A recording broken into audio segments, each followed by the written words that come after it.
एकनाथ खडसे यांना जीवे मारण्याच्या धमकीचा फोन आल्यानंतर त्यांनी माध्यमांसमोर आपली प्रतिक्रिया दिली। दाऊद इब्राहिम आणि छोटा शकील यांच्या नावाने मला धमकी दिली असून आपकी कोई खैर नहीं, आपको मार देंगे, आपको मारना है असं मला म्हटलं गेलं। सुरुवातीला मला वाटलं की कोणी खोडसाळपणा करत असेल, पण त्यानंतर फोन येण्याचं प्रमाण वाढल्यामुळे मी पोलिसात तक्रार दाखल केली, असं एकनाथ खडसे यांनी मत व्यक्त केलंय। मारण्याची धमकी आल्याचं सांगण्यात येत आहे। नक्की काय घटना आहे आणि या संदर्भात आपण काय कारवाई केली पाहिजे? परवा संध्याकाळपासनं तर काल संध्याकाळपर्यंत साधारण 5 वेळा एक अमेरिकेकडनं आणि दुसरे UP साईडकडनं जे ट्रू कॉलरवर आलं लक्षात, अशाकडनं काही धमकीचे फोन आले ज्याच्यामध्ये दाऊद आणि छोटा शकीलच्या नावाचा उल्लेख आहे। त्यामुळे आपकी खैर नहीं, आपको मारेंगे, आपको मारना है वगैरे अशा स्वरूपाचं ते बोलायचे।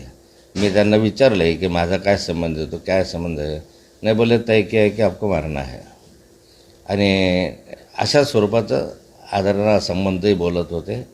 मला वाटलं की कोणी खोडसाळपणा करत असेल, पण नंतर वारंवार फोन यायला लागल्यानंतर मी पोलिसांना सूचित केलेलं आहे। कोण असेल या सगळ्या पाठीमागे असं वाटतंय आपल्याला?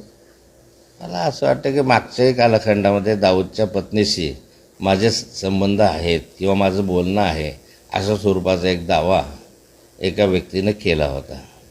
मनोज काय नाव त्याचं होतं, हां मनोज धांडे, मला लक्षात नाही आता नाव त्याचं, भंगाळे मनोज भंगाळे नावाच्या एका ह्याने माझ्यावर असा एक आक्षेप घेतला होता की दाऊदच्या पत्नीशी माझं सातत्यानं संभाषण होतं आणि त्यावेळेस जे फोन कॉल दिलेले होते ते कराचीमधले होते। अशा स्वरूपाचा फोन कॉल हा कदाचित अमेरिकेतलाही असू शकतो किंवा त्याच्या मागे खोडसाळपणाही असू शकतो। संगणक आणि सॉफ्टवेअरचा वापर करून अशा स्वरूपाचे उद्योग करतात जे नाउमेद करण्यासाठी की डिमॉरलाइज करण्यासाठी अशा स्वरूपाचा उद्योग केलेला असावा असं मला प्रथमदर्शनी वाटलं। परंतु वारंवार फोन आल्यानंतर मी पोलिसांना कल्पना देणं उचित समजलं, म्हणून पोलिसकडे मी तक्रार केलेली आहे। बघतोय निवडणुका तोंडावरती आहेत, आपण भाजपच्या वाटेवरती आहेत, त्या पार्श्वभूमीवरती आपल्यावरती दबाव आणण्याचा प्रयत्न वाटतो आपल्याला? मला असं वाटत नाही, ह्याचा काही राजकीय संबंध असेल असंही मला वाटत नाही, पण चौकशी पोलीस करत आहे, त्यामुळे याच्या माध्यमातून काय तथ्य आहे ते बाहेर येईल। कशा स्वरूपाचं संभाषण होतं ते फोनवर बोलताना? नाही मी सांगितलं ना, बहुत भीतीने आपल्या परिवारात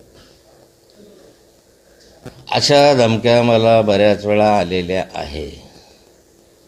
त्यामुळे भीतीचं वातावरण वगैरे आमच्या परिवारात नसतं किंवा नाही, परंतु काळजी घ्यावी या संदर्भामध्ये, म्हणून काही सुरक्षेच्या दृष्टिकोनातनं आपण आपलीच काळजी घेतली पाहिजे, म्हणून आम्ही काळजी घेतो आहोत आणि पोलिसांनाही या संदर्भामध्ये सूचित केलेलं आहे। छोटा शकील किंवा दाऊदशी थेट संबंध असेल असं वाटतंय आपल्याला या सगळ्याचं?